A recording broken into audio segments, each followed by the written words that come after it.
I really appreciate you. You know how much I love you. Back at you, sis. I know. And me and Shannon, we will be talking about some of everything. You know, we say our business stuff first, but then I may have a situation that I cannot figure out. And so I'm gonna go to my brother. And so he immediately say, okay, sis, I'm gonna switch it where you can understand it. He said, we're on the basketball court. and it's a 3-point layup. And then they do this and do that. And I said, oh yeah. That's how he handles my problems. When I go to him, he put me on the basketball court because he's like, oh yeah, you know basketball. So You got it, sis.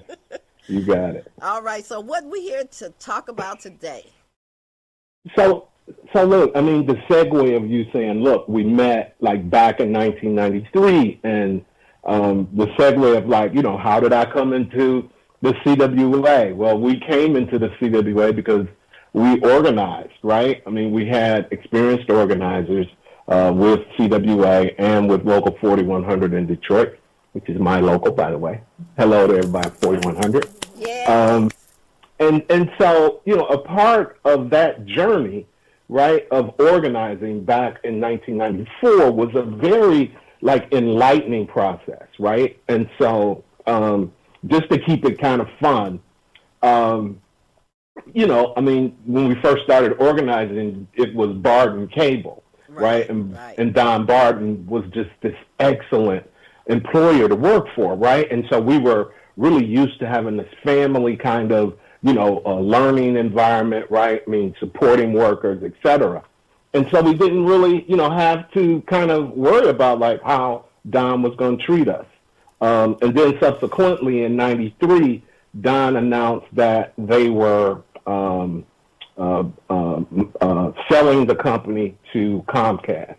And what that did was it made us research Comcast. Right. And once we did that, we realized it was a corporation. It was a father and son, family kind of thing, right? Since then, right, obviously they've grown in size. But anyway, to make a long story short, we had to organize. And organizing, we didn't have to worry about organizing with Barden, but when Comcast came in, we organized, and Comcast fought us tooth and nail, right? They took us to court. They said that, because back in 93, 94, for those of you who may remember, right, a good movie was out. Spike Lee directed it. It was called Malcolm X with Denzel and everything. So it was a very popular movie. And during that time, they had merchandise, right? And so they had hats with the X on it. They had all of these things.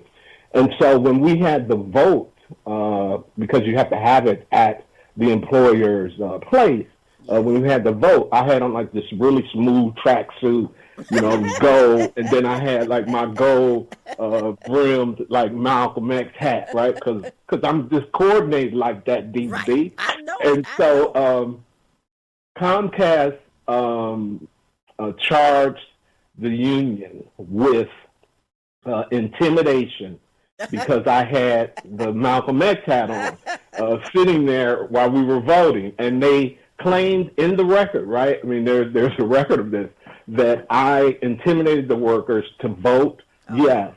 And by wearing that Malcolm X hat, they said, I said, do it by any means necessary.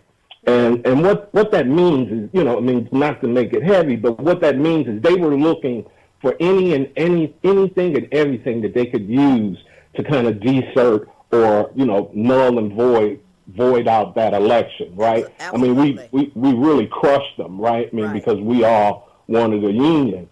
And it was just a journey to get it, which took, when I said we met back in 93, but in order to get certified by the National Labor Relations Board, right, which, is the body that certifies union elections, we had to go through hearings. And I had to, take the stand about why were you wearing this hat, right? What were you trying to, display? And so they said I appealed to racial prejudice. You can read that, Wow. right? Wow. Now keep in mind, right? We're in, we're working for Barden Cable, right? Who was famous for hiring people of color, right, and promoting our careers, right? I mean, training, everything. And so the workforce was predominantly, African American workforce, black workforce, probably about 99% black, give or take a few percentages. But they said that I appealed to racial prejudice. So that was my first, dealings with the real antiquated election laws that are union election laws that are in place in this country right now. Right. Very antiquated, back from 1939. Okay. Right. So and so we hadn't changed the labor laws and how people join unions, and so it's just gotten progressively worse. Right. And in the labor movement.